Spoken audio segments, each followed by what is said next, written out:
Welcome to video lecture 7 in our series of courses on St. Thomas's teaching about his metaphysical teaching about the one and the many. And we're going to continue to talk about issues like contrariety and being a measure, and specific questions related to opposition. But first, we're going to review what we covered. Those 4 questions we covered in chapter 6. As I look down at my paper to remind myself of the topics, virtual quantity. And by the way, this notion of virtual quantity is not something that I came across in St. Thomas on my own. Just like Father Maurer had made evident to me the existence of specific problems and issues in St. Thomas that I was unaware of. A professor at St. John's University, Father Charles Bonaventure Crowley, a Dominican, who had been working on the St. Thomas's teaching about unity and the problem of the one and the many. In science, in physical science, had initially brought my attention to this problem. He didn't work on this problem so much among the pre-Socratic thinkers and identify it with philosophy as a whole, but he was aware of the fact that the metaphysical teaching of Aristotle, just like and St. Thomas regarding unity, played a dramatic role in the understanding of contemporary physics, mathematical physics, and he thought that the whole of contemporary physics could be made more intelligible, mathematical physics, if we focused attention on the metaphysical teaching of Aristotle and St. Thomas. His work and Father Maurer's work got me to think about the fact that the whole history of Western philosophy could be reinterpreted in terms of the problem of the one and the many, and that by doing that we could achieve the hope of Jacques Maritain of reuniting philosophy and science and wisdom as a means for achieving global peace. So there were several different influences working on me simultaneously that caused me to be attracted to these different people, and why my focus of attention on this problem of the one and the many became so intense over so many years. So the question of virtual quantity, as I indicated, can be put simply in terms of a conductivity. Conductive capacity is the term I used. I think that would be the modern term we would use to get the point across about what St. Thomas and Aristotle are talking about when they're talking about virtual quantity. That physical things have a conductive capacity of receptivity and resistance to action, to being acted upon, and to act. They have limits of conductive capacity within which they can act. And those limits, to some extent, constitute them as measures.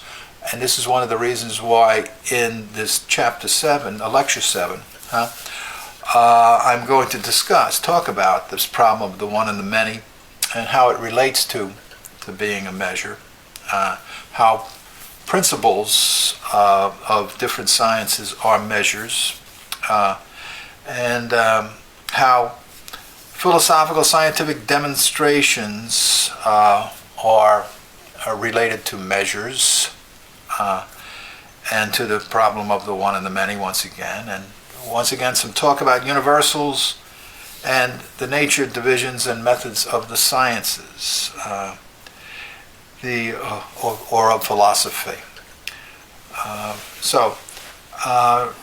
Regarding getting back to that first question from video lecture 6 and virtual quantity, that notion of virtual quantity, as I indicated, is related to the problem of opposites, because a species is unequally conducting a kind of unity, an organizational unity, that is divided according to unequal qualities of receptivity and resistance, which the extremes of which become first principles within a science. And so even the privations, Aristotle will talk about primary and secondary privations, are principles, and in fact it's on the basis of his discovery of our ability to extend this notion of privation from our understanding originally of unity to these opposite extremes of limited possessions of unity, that he came up with the notion of his notion of substance and contraries, because he realized that the notion of being a principle involves in some way generating something. And that the cause is a principle that differs from a principle in general, in a kind of generic sense, in as much as a cause also replicates the principle, manifests a likeness of it that a principle as such need not do, and it depends upon its principle for that replicated likeness. I discussed a little bit those understandings, and how privation becomes an important notion in making intelligible contrary opposition, Aristotle's teaching about substance, and that finally that Aristotle thought that that unlike previous thinkers before him, who had all considered the fact that change was related to opposition, and were studying principles in terms of opposites, had not recognized that the notion of principle being generated from a common matter was essential to understanding opposition, and so that gave him his key. He appears to have arrived at his understanding of a substance and of opposition, contrariety, opposition in the sense of contrariety, simultaneously. It's kind of a eureka moment for him, where he's coming up with what is actually a very dynamic understanding of what is involved in the nature of an acting subject, an operational organization. And so it's not, as many people try to portray it in Aristotle or St. Thomas, something that's static and unchanging, but it's the substance which is can be expressed as a species, or can be talked about as a genus, is really understood as a generating principle in which unity is being unequally distributed through the conductive capacity of a multitude of receivers, these receivers being these species, developing what I have called, in modern terms, a kind of internal delivery system. The substance kind of self-assembles by causing these extreme differences with within its own being as a principle or as a common matter, as St. Thomas will sometimes refer to it.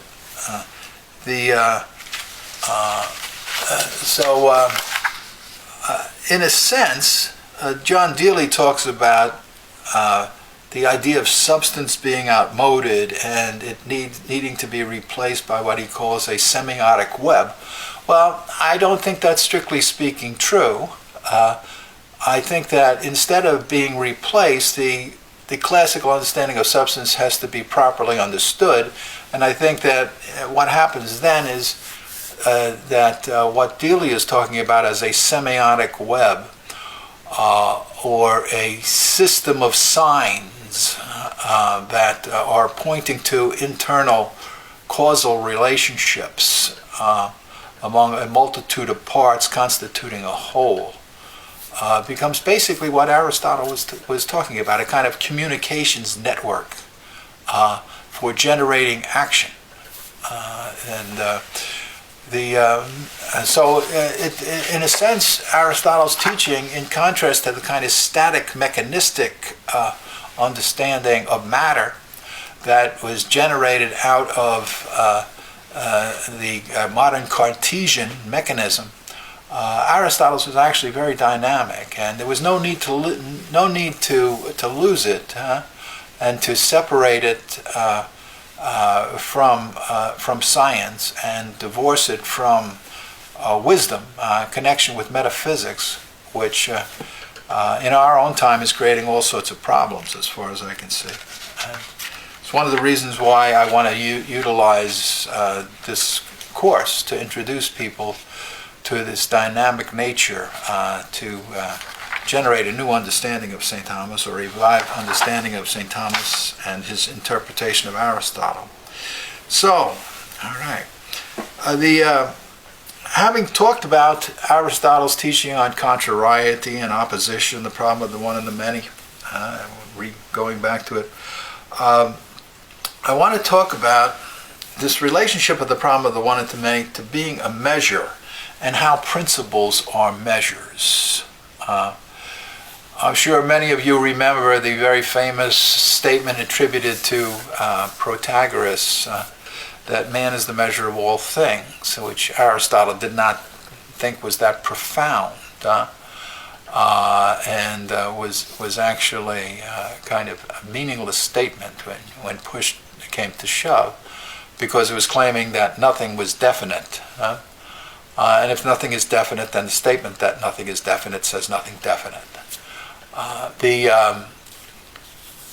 But according to Aristotle, there are intrinsic measures. Now, that notion of being a measure is an analogous extension, right, of Aristotle's understanding of unity, which, if you recall, for Aristotle is derived in part from sense awareness of a continuum body being able to be divided or to be broken.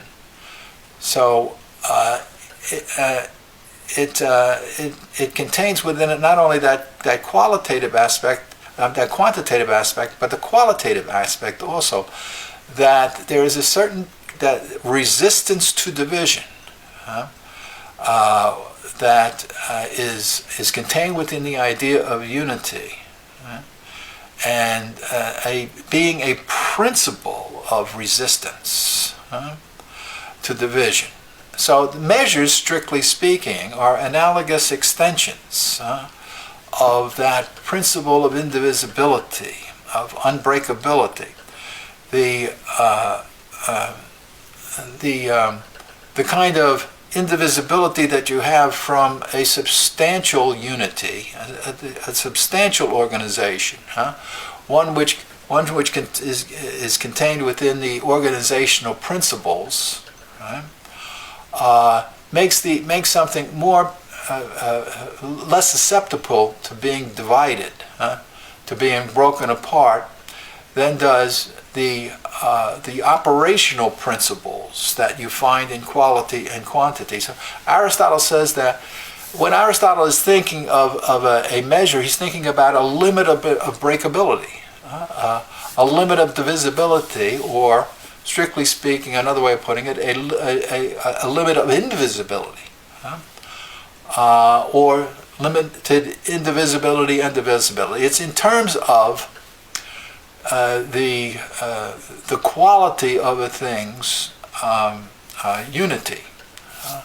It's in the intensive quantum possession of indivisibility that it has that it's a measure. So Aristotle says that the measure is always homogeneous with the thing measured. Right? And he gives examples of this. St. Thomas does, like in music. He says a quarter tone in a scale, a spatial magnitude like a finger or a foot, right? Or something similar, rhythms like a beat or a syllable, heaviness, a definite weight, and so it has to be of the same genus as the thing being measured.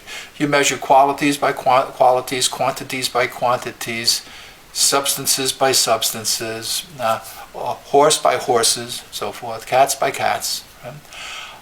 And you want to use a measure that is placing a limitation on a plurality and giving it an intelligibility. So it's precisely by applying a limit to a multitude that you give that limit an intrinsic unity to it that makes it, say, a number, right? Or that turns this group of individuals from being human beings into members of a department, like firefighters, by qualifying those individuals, right, and putting them into the same genus in terms of their skills and in relationship to their aim. They now have an intrinsic measure, right, of knowability, right, and also of operational ability. Right? They have an intrinsic unity now that's different. So that the way you become divided from your nature as a firefighter, or as a military person, or as a political agent, as a politician, is different from the way in which you become separated from or divided from your nature in some other area or some other genus. So measure is what gives intelligibility to a multitude, right, as belonging to the same genus. It's a limited multitude, a multitude now that has been put within limits in terms of this kind of unbreakability, either qualitative, quantitative, or substantial.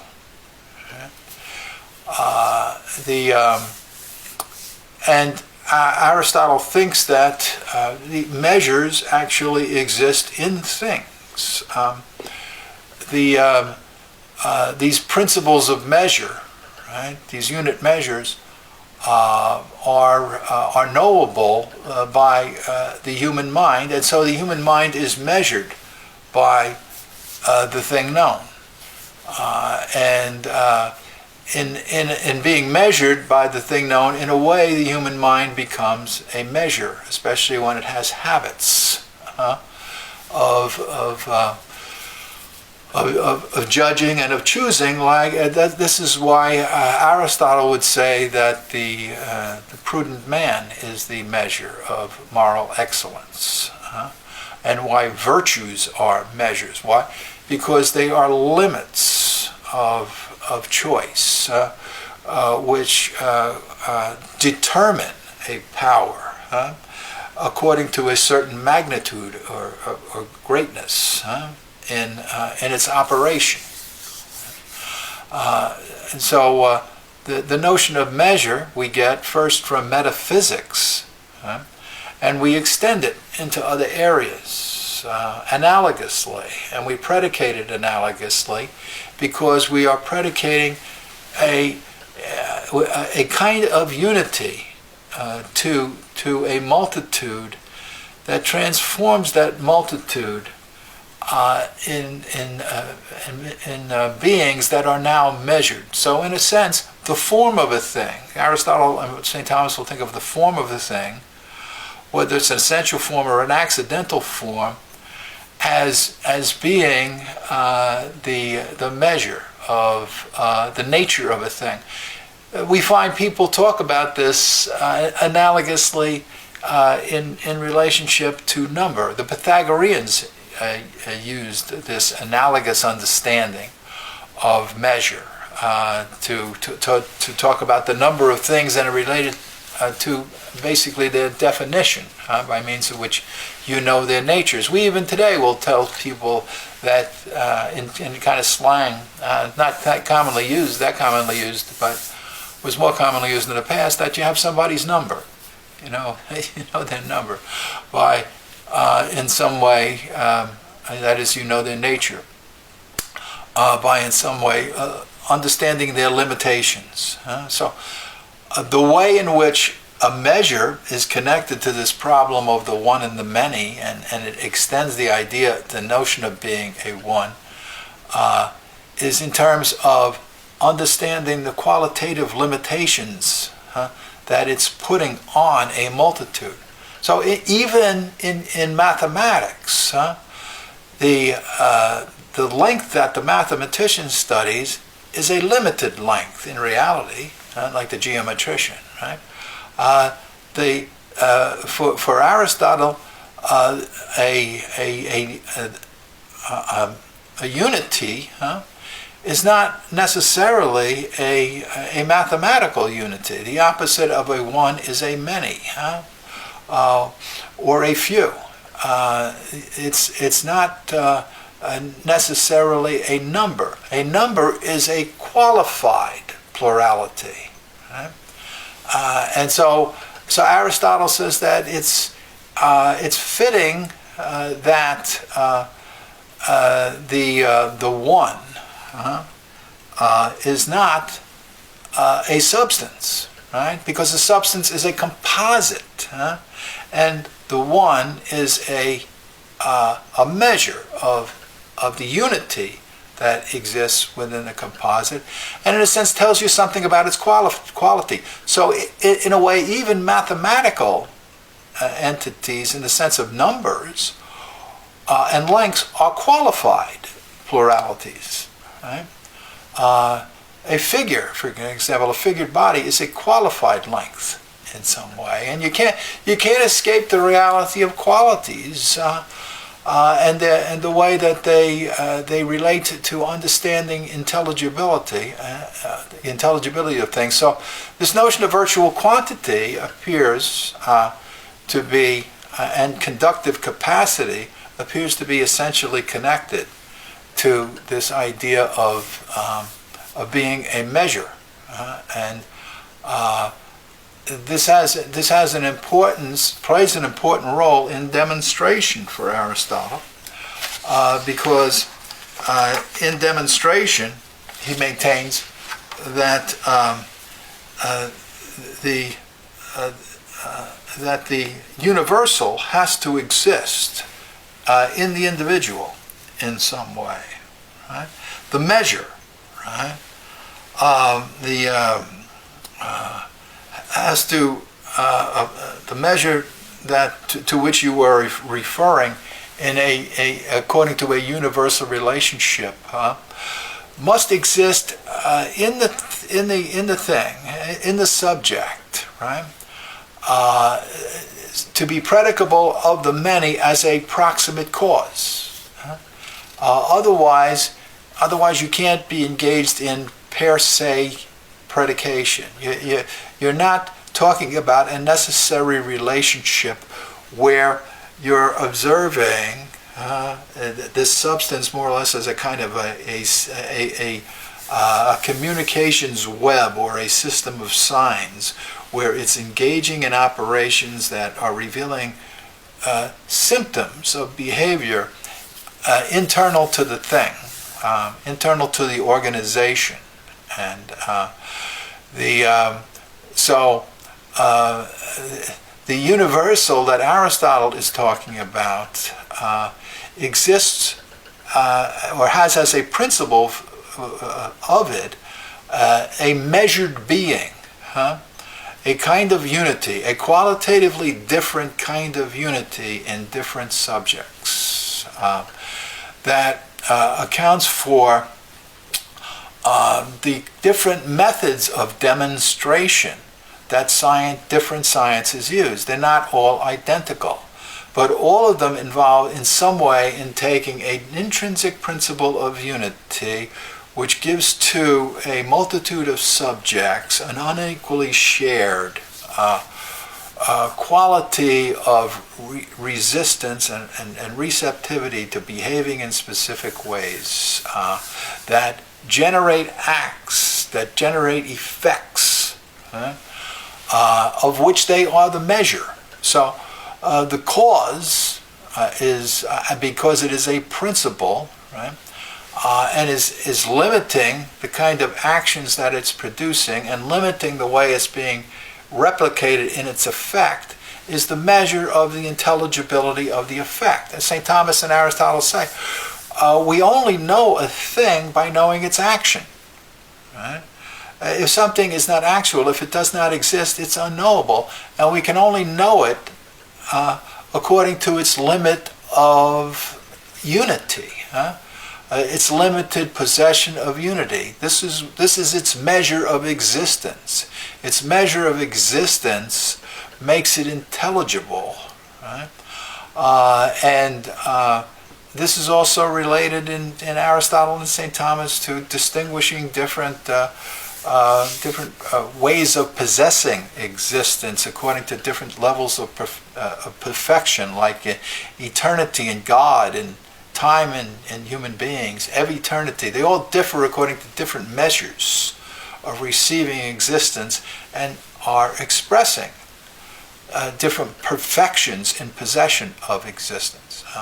As Boethius tells us about eternity, being the simultaneous whole and perfect possession of unending life.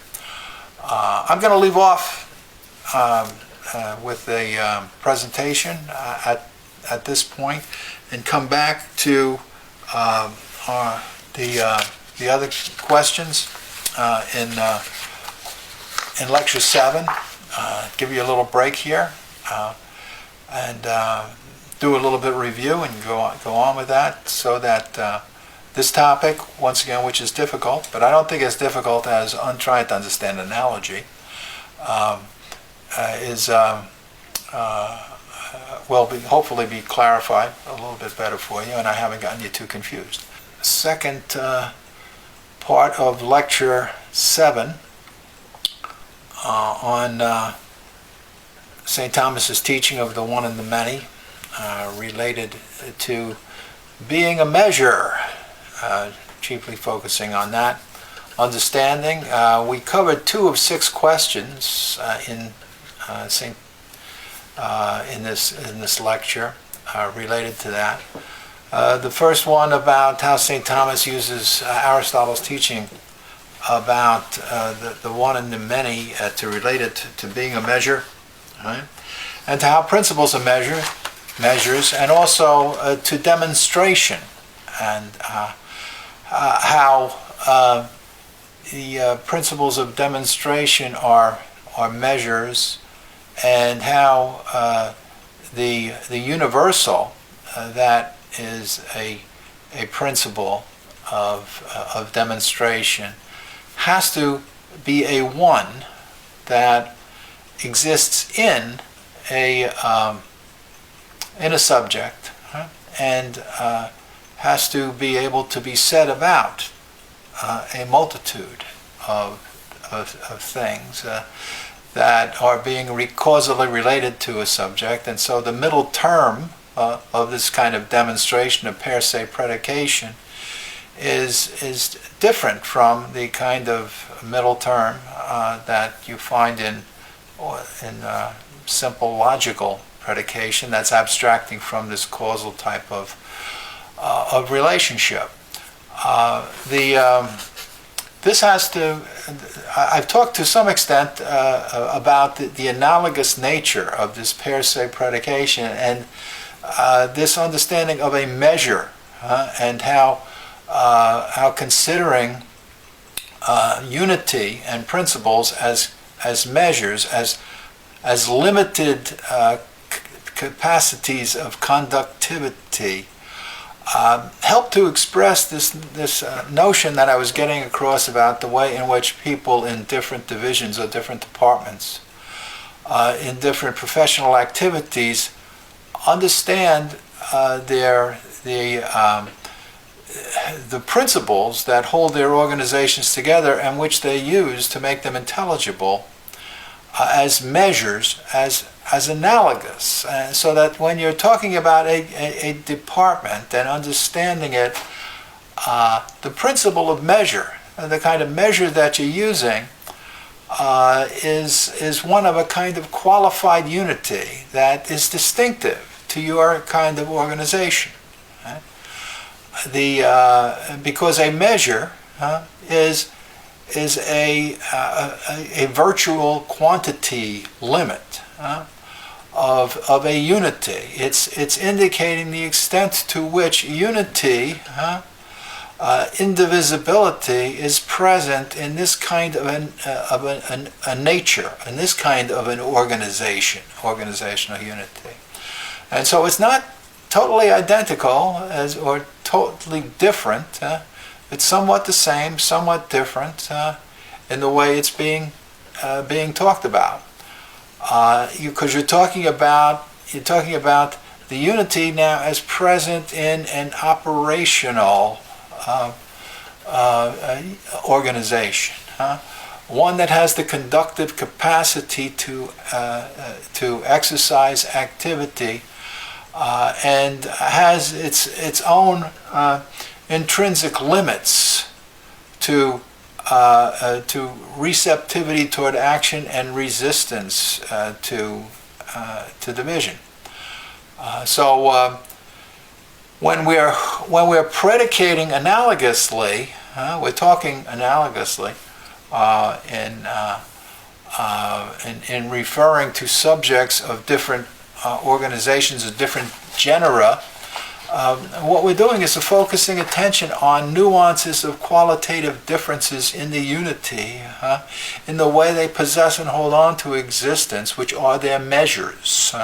So we measure political greatness. We measure political unity. We measure political strength differently from the way we measure intellectual unity, intellectual strength.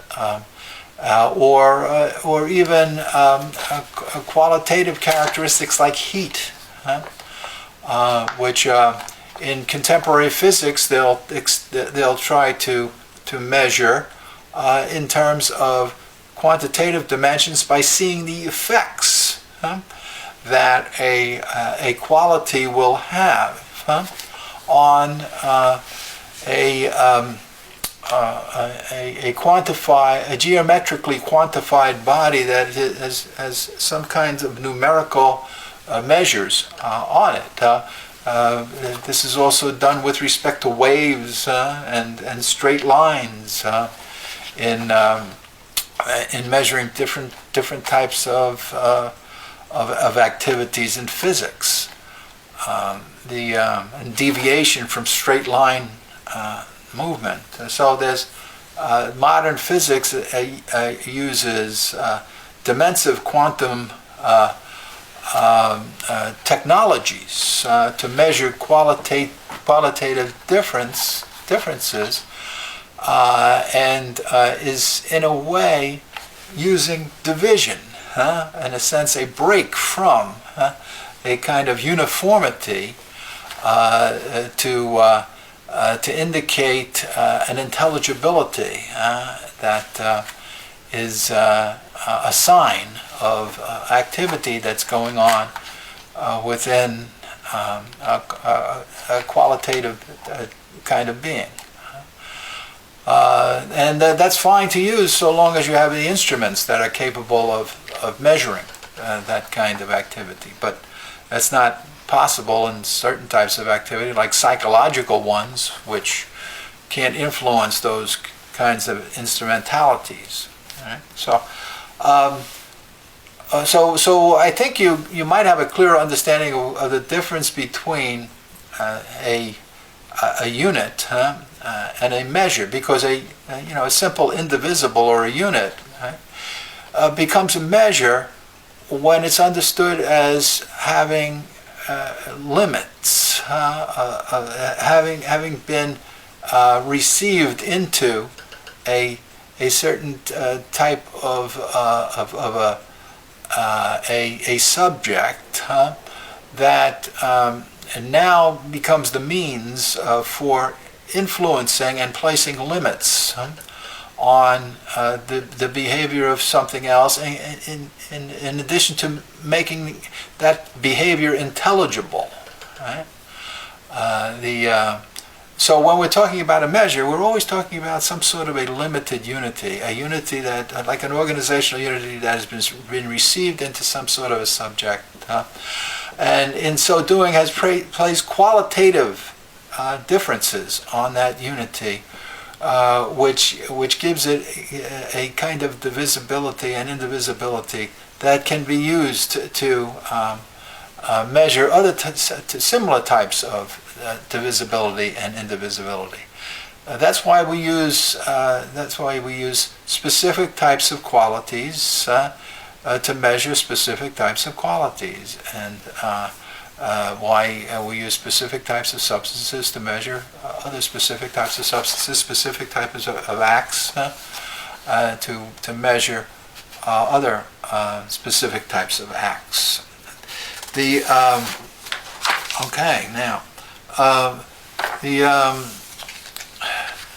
This helps to understand the division of the sciences.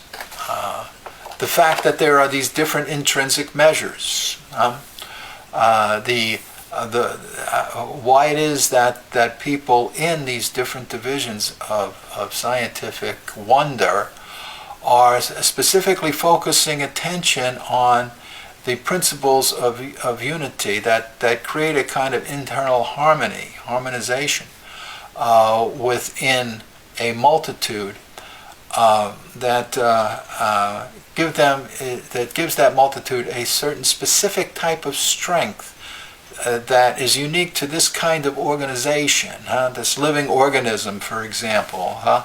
Whether that living organism be a tree or a plant of a certain kind, or a human being.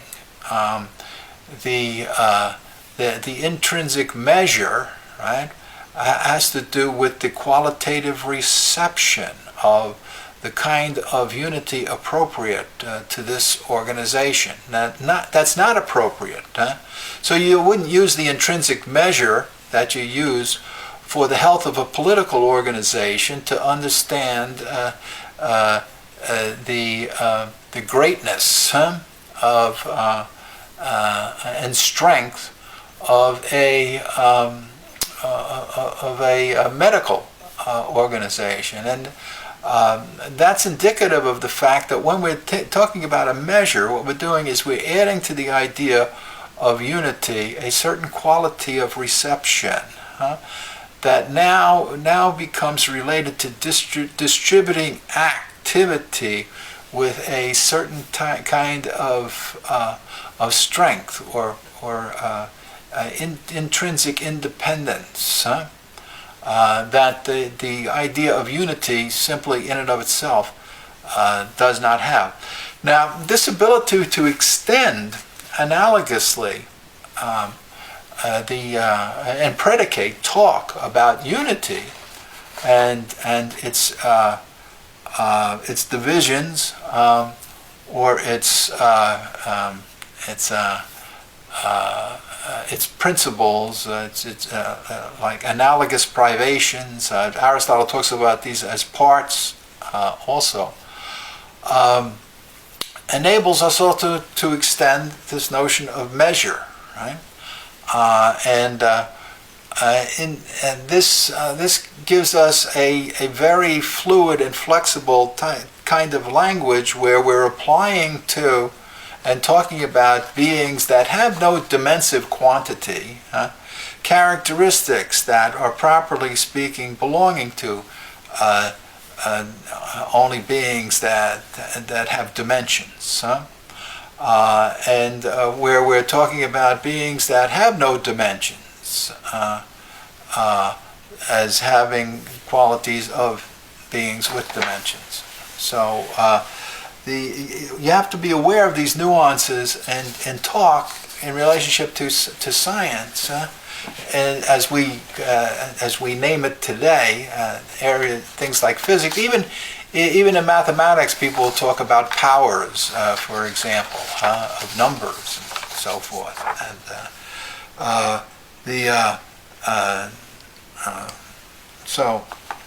just so you're aware of it, how this develops.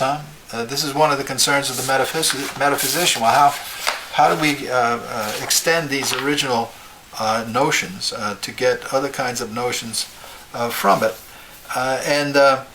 These principles of similarity, sameness, and difference, dissimilarity, equality, inequality, are all capable of being extended to talk analogously about them. And so Aristotle, this is one of the reasons that Aristotle says that unity is the measure of all things. It's in terms of having an intrinsic unity that everything becomes intelligible to us. And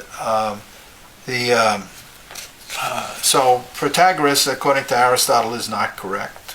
That there is an intrinsic unity that exists in things, and each has, according to this intrinsic principle of unity, its own form of indivisibility, its own form of resistance to division.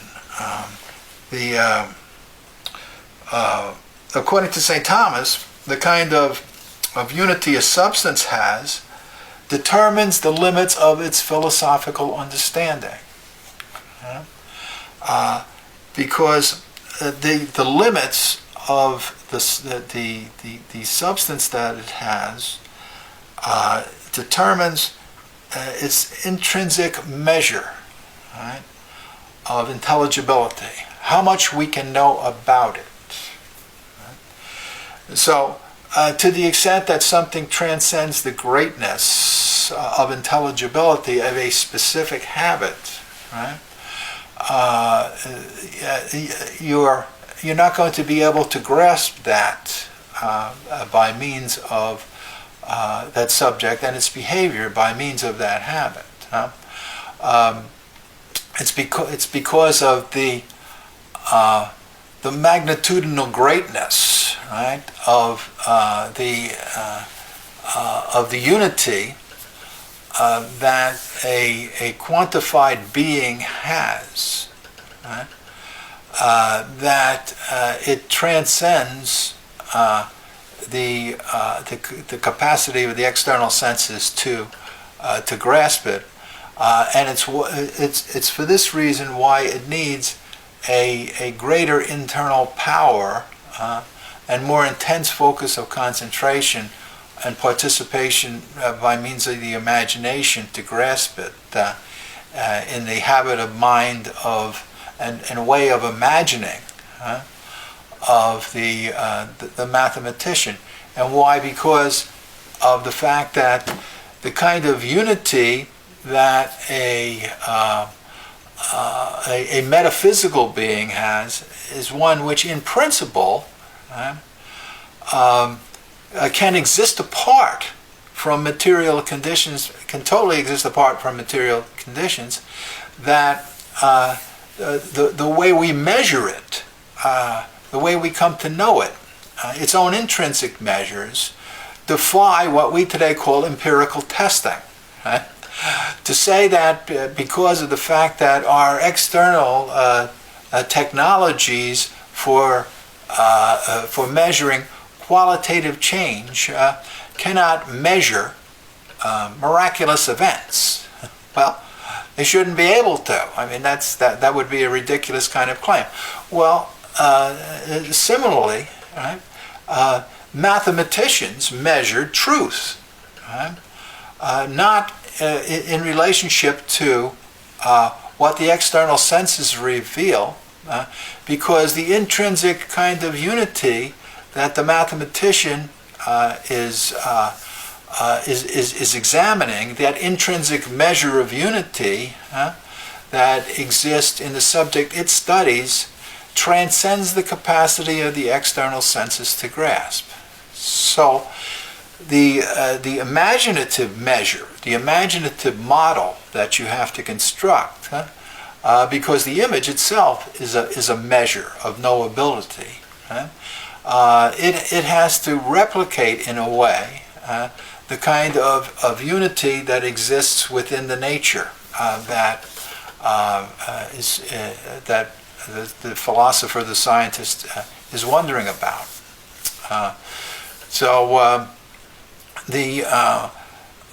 This difference of measure in terms of a measure being a possession, or privation of unity that exists within the thing. Its limited possession of existence and unity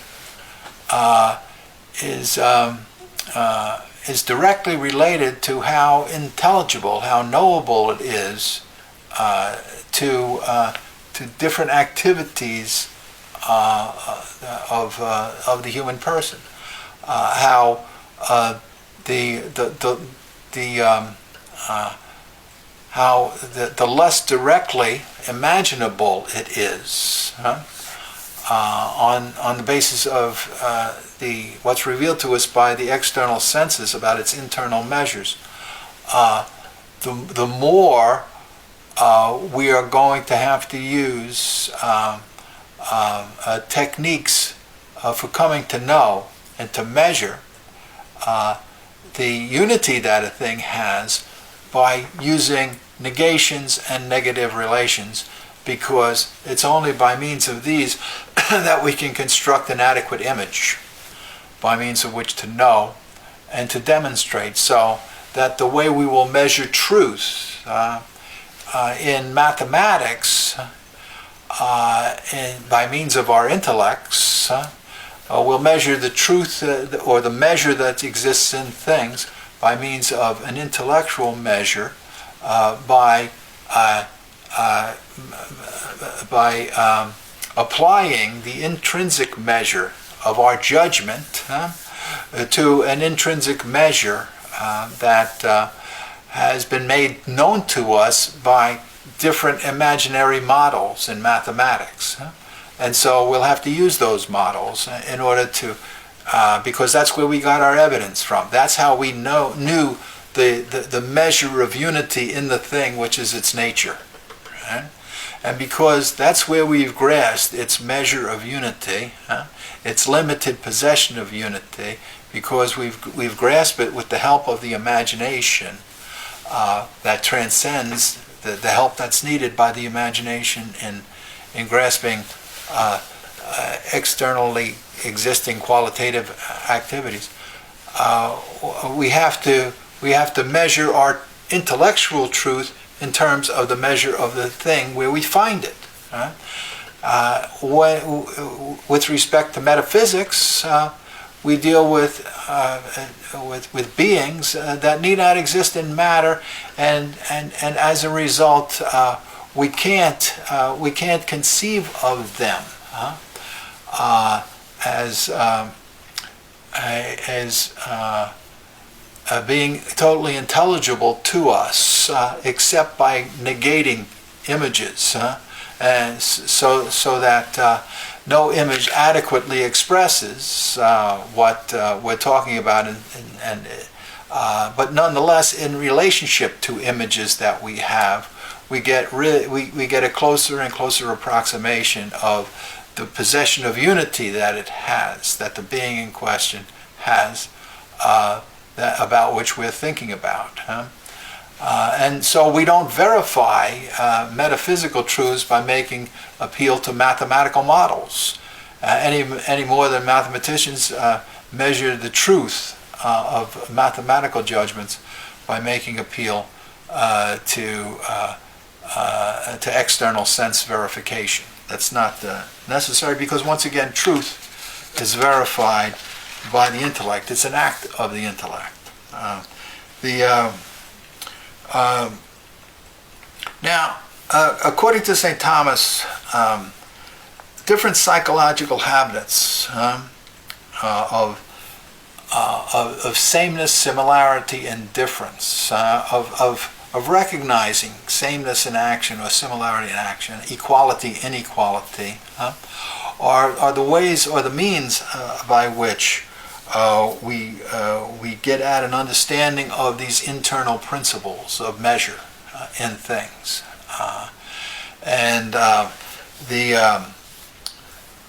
so that it's in terms of understanding these ways of being the same or equal and unequal within specific organizations, of being like and unlike, that we develop different habits of mind.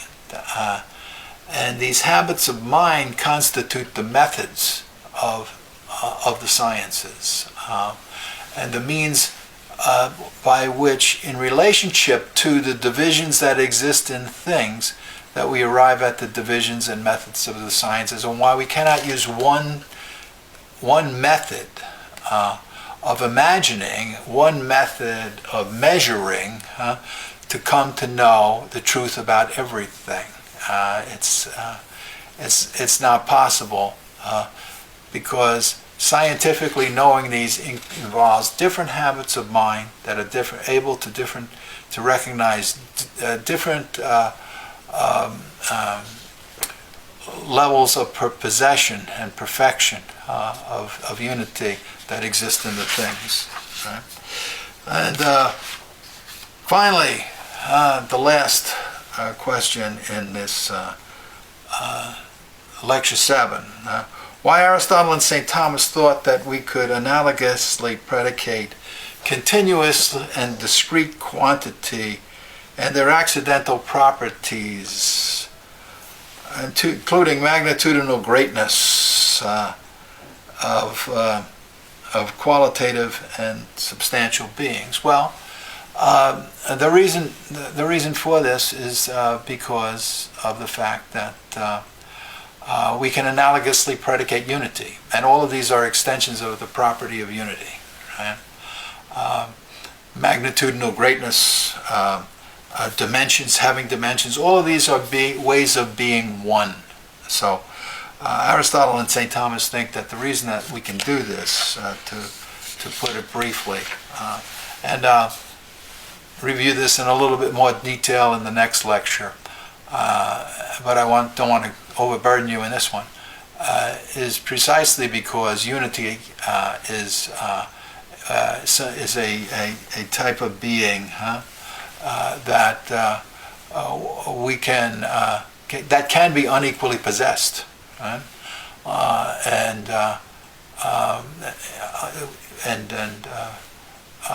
Exists in more or less deprived and possessed states in things that are manifested according to these modes of being, these ways of existing. So that's why. But you'll see me next lecture, and there's more detail in the transcript about the topics I talked about today. And in beginning the next lecture, I'll come back to these, and I think pretty soon you're going to find that all of this is going to pull together for you to make it these past few chapters have been difficult, but past few lectures have been difficult. But I think you'll find as we progress now, things will continually start to get easier.